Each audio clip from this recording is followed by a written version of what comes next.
Chapter 93. The Blessed Morning Meal upon the Mount. Say I. Well now, my beloved friends and brethren, after the soul breakfast, we shall also look around for a physical one. Ebal, have you any provisions left? Say Ebal, Lord, there is something left, but not much. Nearly everything was consumed last night. There is nevertheless a little bread and wine left. Say I. Bring everything here so I can bless it, and we shall all have enough to eat as well as to drink. Ebal immediately has half a loaf of bread and about 3 beakers full of wine remaining in the skin brought over to me.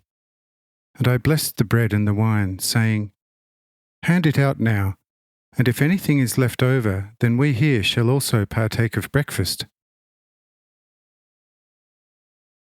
Ebal now hands it out, and in order to conserve, breaks off small portions from the half loaf.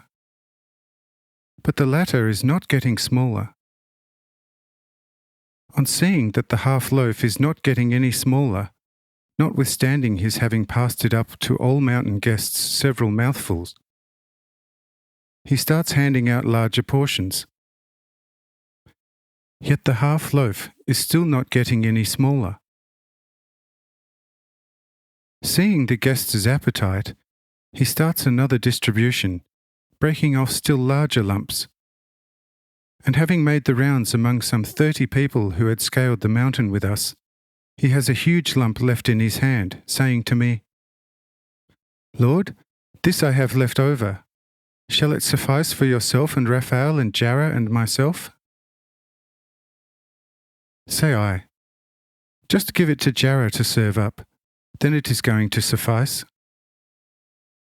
Ebal does so, and Jarrah gives a portion first to myself, then to her Raphael, then Ebal, and only then, the leftover to herself, and we all nevertheless were filled.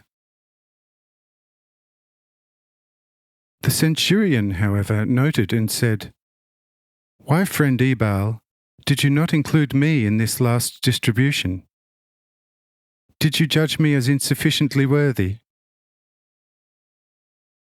Say I, Friend, let not this make you cross. For behold, Ebal was not anticipating any leftover, wherefore he also started his distribution as meagerly as possible. He didn't want to include you among those who would miss out. But since there was a residue left over due to my will, this only then led to a second serving. If, however, the second distribution matter much to you, which in no way is more abundant than the first, then say so, and I shall gladly forego my portion in your favour. Says the centurion, Now, all is fine again. It was only a traditional Roman protocol stupidity going through my head, but I'm all right again. However, what intrigues me most here is that the heavenly Raphael is consuming his bread with such voracity, as if he were the hungriest among us. This truly is most peculiar. He surely is more spirit rather than a carnal man, yet eats as one having been born on earth. This I like immensely.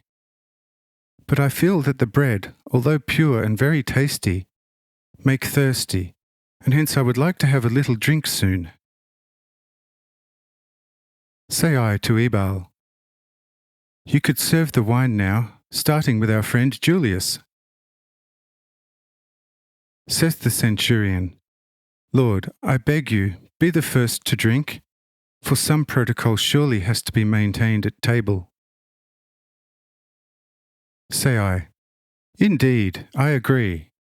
But since we have no table here, nor are invited to table as guests, let us take wine along natural need.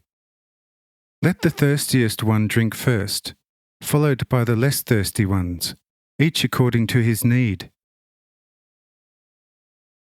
With this, the centurion was at ease, emptying the beaker handed him to the last drop and saying, "Lord, I thank you. This truly was heavenly fortification, and never before has wine been so palatable to me in the morning. This indeed is a wine second to none upon earth." Say I, we are all glad that you like it so much on this mountain. The centurion says, "Lord, forgive me if I maybe would spoil the good mood, but it seems to me that even Satan should be glad here."